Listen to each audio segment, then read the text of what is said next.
the second round playing out here at Honolulu Bay for the Maui Pro. This is the 10th and final stop on the Women's Championship Tour. Sage Erickson coming into this event in 9th position, looking very good in 2016. Up against Alessa Quizon, who is outside the qualification mark in 15th place. So another very heated battle about to play out. Hasn't done worse than a quarter-final, even broke through into the semis at Trestles, and this was her first wave, a 4.83 on this one. Wow, that first turn was really impressive from Sage. So 2 cracks on that wave, and it gets that 4.83. That's going to give her confidence if she gets a few more of those turns. All right, Alessa Quizon, she's scratching into this one. Let's see what she can do. Drives up into the lip there.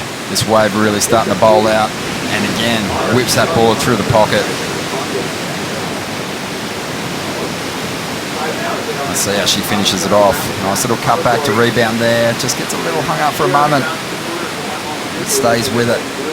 Just that lightning fast transition on the backhand from Alessa. Has seen her collect some pretty solid results as a championship tour competitor in the past. We'll have to get eyes on it again. So Alessa electing to use her priority this first turn. Sweeps it up into the section that she was hoping for. That second turn was a lot stronger with the wave offering more face to work with. Goes a little bit flat on this inside section, but she still works it over. You know, this was a tricky wave to surf, and Alessa did well to peel off the few turns that she got on that wave. I did. I actually, you learn about swells, I think, in Hawaii pretty early. And yeah, I'd always come and hang out with Dusty and Granger and Kevin Sullivan and all the crew. So they're all here today, so it's pretty special. They're definitely kind of behind me, like, you better friggin' win. So I did. I actually, you learn about swells, I think, in Hawaii pretty early.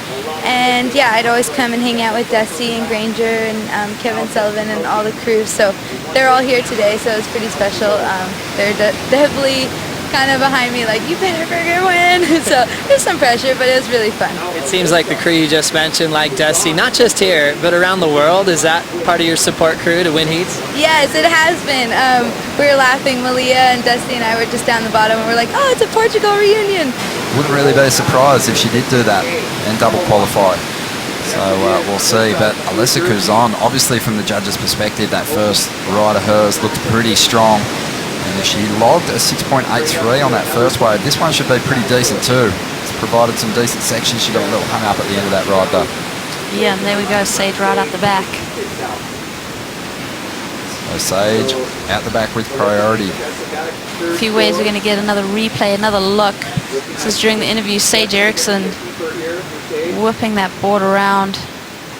Oh, second strong turn from her. So I'm loving her approach in the Keiki Bowl. And then Alessa, she dropped in that 6.83. She's hearing that number, got a lot of confidence and finding another wall to work with. It's so important to keep that rhythm and form up. She gets a little hung up there. Let's have a look at this 6.83 from the water angle. Yeah, the judges didn't really tell the story, did it? Yeah, the judges really seem to appreciate the surfing that Alessa was doing here. Those 2 turns on the outside. I think she got, you know, this crack in here that really kind of gained a lot of points for her. And then Sage Erickson taking off on her waves and also laying into them so well. You know, she's only been able to get 2 maneuvers on each of her waves. I think if she gets that wave with a bit more potential, it's going to give her the higher points. Alessa's really found those little runners. That's given her the opportunity to fit more maneuvers in. Sage has probably had the best single turn of the heat. Requalification, world title dream shattered. As we see Alessa now trying to shore up her place in the 3rd round.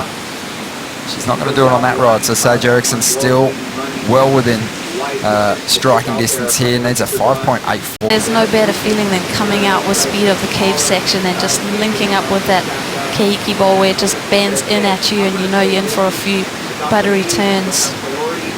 Well, Alessa, a beautiful first turn on this ride, but that's all she's going to get out of it. They're counting this one down. Erickson paddling. I believe she's going to get to her feet after the hooter here, and she knows it. But Sage should be safe. High probability that we'll be watching her go around once again in 2017. Yep, for sure. Good to see that Sage will be back on tour in 2017, but bummer to see her out of the event. Well done to Alessa. But Alessa Quizon getting a much-needed win here, and she'll be moving on to round 3. More round 2 action coming up after the break.